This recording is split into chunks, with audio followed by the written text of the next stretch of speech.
Good afternoon everyone, welcome back to my YouTube channel. आज हम study करने वाले हैं टेलरिंग मटेरियल्स के बारे में। कोई भी शॉप ओपन कर रहा है या करना चाहता है तो टेलरिंग मटेरियल में क्या क्या चीज़ें ज़रूरी होती हैं।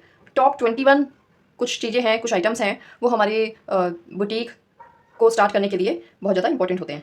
सो इस वीडियो में हम स्टडी करेंगे कौन कौन से टेलरिंग मटेरियल्स होते हैं जो हमें अपनी बुटीक पे रखने ज़रूरी हैं। तो चलिए वीडियो स्टार्ट करते हैं। टेलरिंग मटेरियल्स, सबसे पहले चॉक्स। आप पिक्चर्स देखते जाइए। चॉक्स चाहिए होती है कटिंग के टाइम पे, थ्रेड्स चाहिए स्टिचिंग करते वक्त, मेजरिंग टेप्स बहुत ज़्यादा इंपॉर्टेंट है, आप साइज़ को पता लगा सकते हैं। कटिंग टेबल ज़रूरी है जिस पे आप रख के कटिंग करेंगे, सीज़र कटिंग करने के लिए, स्विंग मशीन सिलने के लिए, लेसिस चाहिए हमें। डिफरेंट टाइप्स ऑफ लेसिस में काफ़ी सारे डिज़ाइन हमें रखने पड़ेंगे क्योंकि साइजेस होते हैं इसमें, कुछ फैशनेबल होते हैं, कुछ नॉर्मल होते हैं। इसमें अलग अलग फैब्रिक में भी आते हैं लेसिस। लेसिस के फैब्रिक्स भी होते हैं, कॉटन में होगा, कुछ थोड़ा सिल्क टेक्सचर में होगा, अलग अलग फैब्रिक्स में होते हैं, तो ये हमें चाहिए होते हैं। थ्रेड कटर चाहिए थ्रेड को कट करने के लिए।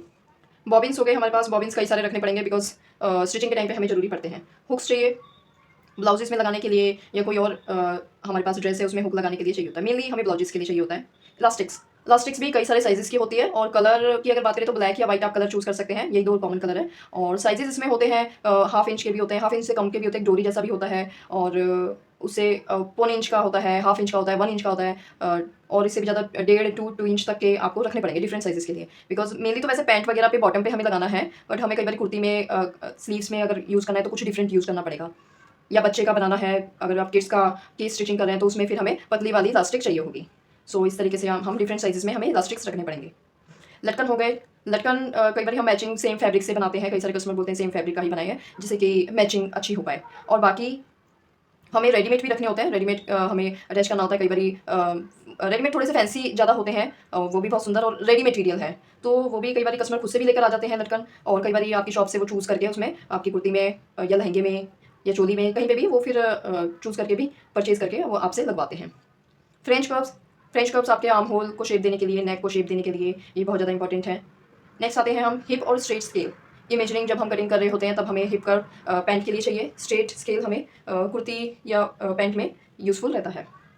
बुकरम, बुकरम एक शीट होती है वाइट कलर की, जो कि हम नेक को बनाने के काम में आती है, या बॉटम में लहंगा है या कोई बॉटम है उसमें मोरी पे हम सलवार की मोरी वगैरह पे बुकरम को ऐड करते हैं। और भी कई जगह हम डिज़ाइन बनाने में ऐड करते हैं, स्लीव्स पे डिज़ाइन बनाना है या बैक पे डिज़ाइन बनाना है तो बुकरम काफ़ी यूज़फुल रहता है।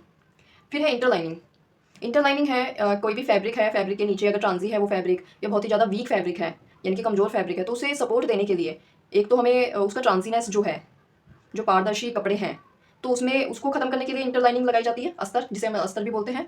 और या फिर हम कभी हम वॉल्यूम देने के लिए भी, वॉल्यूम मतलब कि थोड़ा पतला कपड़ा है तो उसमें थोड़ा अस्तर लगा देंगे तो वो लॉन्ग लास्टिंग थोड़ा टाइम तक चल जाता है, वरना वो कपड़ा फट सकता है या ख़राब हो सकता है। तो इसलिए हम इंटरलाइनिंग का यूज़ करते हैं। तो हमें डिफरेंट फैब्रिक्स में, डिफरेंट कलर्स में, क्योंकि फैब्रिक भी होने चाहिए और कलर्स भी डिफरेंट होने चाहिए क्योंकि मैचिंग करनी पड़ेगी। तो कई बार ज़्यादातर हम जैसे बेसिक जो कलर्स होते हैं उनका हम इंटरलाइनिंग रख लेते हैं अपने शॉप पे, बुटीक पे। और बाकी जैसे कस्टमर आते हैं, हमें अगर वन बाय वन हम कस्टमर की नीड के अकॉर्डिंग भी सिंगल सिंगल भी परचेज करते हैं। तो ये कुछ बेसिक आप रख सकते हैं, बेसिक कलर्स जो है जिनकी डिमांड ज़्यादा है, धीरे धीरे आपको पता लग जाएगा कौन से इंटरलाइनिंग की डिमांड ज़्यादा है, तो वो आप ज़्यादा रख लेंगे। और कोई रेयर जो कलर आते हैं, कम आते हैं, वो आप डायरेक्ट फिर परचेज करके लगा सकते हैं। कई बार ये कस्टमर भी, हमारे जो कस्टमर होते हैं वो अपने आप से ही लेकर आ जाते हैं। सो यहाँ पे हो गया हमारा इंटरलाइनिंग। मशीन के फूड्स, मशीन के काफ़ी सारे फूड्स होते हैं। एक तो बेसिक होता है, मेनली काम तो बेसिक से ही होता है, 80% काम। बट कुछ कुछ जैसे पाइपिंग का हो गया, और कुछ भी हमें एक्स्ट्रा वर्क जब करना होता है, इसके बारे में भी हम डिटेलिंग में बात कर सकते हैं, तो उसके लिए अलग वीडियो बनानी पड़ेगी। तो अभी तो मैं शॉर्ट में ही बता देती हूँ। मशीन फूड का हमें different types of machine food एक बार के लिए रखने पड़ते हैं, कम यूज़ होते हैं बट ज़रूरी पड़ते हैं। सीज़न के टाइम पे, दिवाली सीज़न पे लोगों को काफ़ी, कस्टमर को काफ़ी डिज़ाइन वगैरह चाहिए होते हैं, तब उस टाइम पे काफ़ी ज़्यादा फूड्स की, डिफरेंट डिफरेंट फूड्स की डिमांड रहती है। फिर हो गया पाइपिंग डोरी। पाइपिंग कुर्ती में काफ़ी यूज़ होता है, नेक एरिया पे, स्लीव्स पे, तो पाइपिंग की डोरी हमारे पास होनी बहुत ज़रूरी है जिससे कि हम उसे लगा पाएँ। ये सपोर्ट देती है नेक एरिया को, या जहाँ पे हम लगा रहे हैं उसको सपोर्ट देती है, और एक अच्छी फिनिशिंग आती है, सुंदर लगता है हमारा जो ड्रेस होता है। फिर ये ज़िपर्स, ज़िपर्स यूज़ करी जाती है। ज़िपर्स पैंट में हो गई, और कुर्ती में होगी बैक ज़िपिंग, कई बार बैक ज़िपर चाहिए होता है कुर्ती में, या फिर पैंट में आपने देखा ही होगा पैंट में। और लहंगा अगर स्टिच करते हैं आप तो लहंगे में साइड में चाहिए होता है, तो इस टाइप की ज़िपर्स हमें रखनी पड़ती है। ब्लाउजेज़ में भी यूज़ होता है। सेकंड लास्ट है हमारा स्विंग नीडल्स। नीडल्स के बारे में मैं सिंगल एक वीडियो और अपलोड करूंगी, जिसमें मैं आपको बताऊंगी कौन कौन सी टाइप्स ऑफ नीडल्स होती हैं और किस फैब्रिक पे कौन सी नीडल्स यूज़ करनी है, क्योंकि इसमें नीडल्स में नंबर्स होते हैं। एक नीडल हर फैब्रिक के साथ नहीं चल पाती है। फिर आपकी नीडल मीन सुई के बारे में बात कर रही हूँ मैं। सुई जो भी है वो हर फैब्रिक पे नहीं चल पाएगी, वो बार बार टूटेगी। तो अगर हमें पता ही नहीं होगा कौन से फैब्रिक पे, कौन से कपड़े पे कौन सी नीडल यूज़ होगी, तो हम नहीं पता लगा पाएंगे। तो हमें ये जरूरी है। नेक्स्ट वीडियो आप इससे रिलेटेड देखिएगा, स्विंग नीडल्स के ऊपर मैं एक वीडियो अपलोड करूंगी, तो उसको आप चेकआउट करिएगा।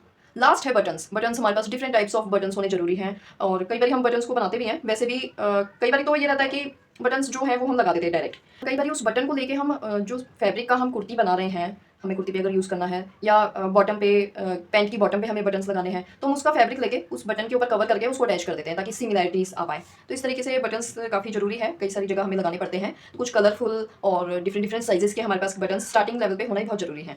सो यहाँ पे हमारा वीडियो कंप्लीट होता है। ये सारी चीज़ें हमें डिफरेंट डिफरेंट साइजेस में, जिनके साइजेस होते हैं उनके साइजेस इंपॉर्टेंट है।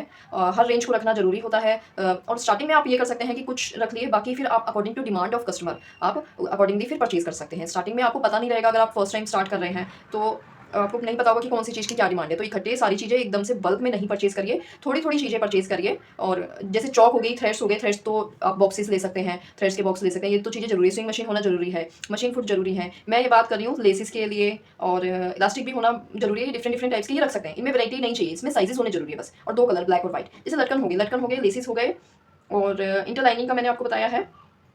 बटन्स हो गए, बटन्स बहुत ज़्यादा चीप होते हैं, ये ज़्यादा कॉस्टिंग नहीं करते हैं। बट इंटर लाइनिंग आप रख सकते हैं, बेसिक रख सकते हैं। जैसे जैसे फिर डिमांड रहेगी, जैसे जैसे जिस टाइप का होगा कस्टमर लेकर आएंगे, तो उसके अकॉर्डिंग आप परचेज कर सकते हैं। जब भी आप ओपन करें, आप आसपास टेलरिंग मटेरियल की शॉप जरूर सर्च करें कि इमरजेंसी में आपको जाना पड़ेगा तो आप किस शॉप के पास जाएं। दूर जितना पास हो सके उतना पास आपको टेलरिंग मटेरियल शॉप पता करके रखनी पड़ेगी, बिकॉज ये बहुत ज़्यादा इंपॉर्टेंट है। आप छोटी चीज़ के लिए बहुत दूर अगर जाएंगे तो आपकी कॉस्टिंग उस कुर्ती में ज़्यादा लग जाएगी। तो चलिए इधर हम स्टॉप करते हैं अपनी वीडियो। आई होप आपको बहुत अच्छे से समझ आ गया कि टेलरिंग मटेरियल में और इस क्या क्या चीज़ें जरूरी होती है। टॉप 21 के बारे में मैंने बात करी है, और आपको ये इसमें से बहुत सी चीज़ें आपको पता होंगी। जो टेलरिंग कर चुके हैं या स्टार्ट कर रहे हैं तो उनको पता होगी ऑलरेडी काफ़ी सारी चीज़ें, और जो जिनको नहीं पता तो उनको अब पता लग गया होगा। सो मिलते हैं नेक्स्ट वीडियो में न्यू टॉपिक्स के ऊपर। Till then bye bye, take care, goodbye, thank you for watching. मिलते हैं।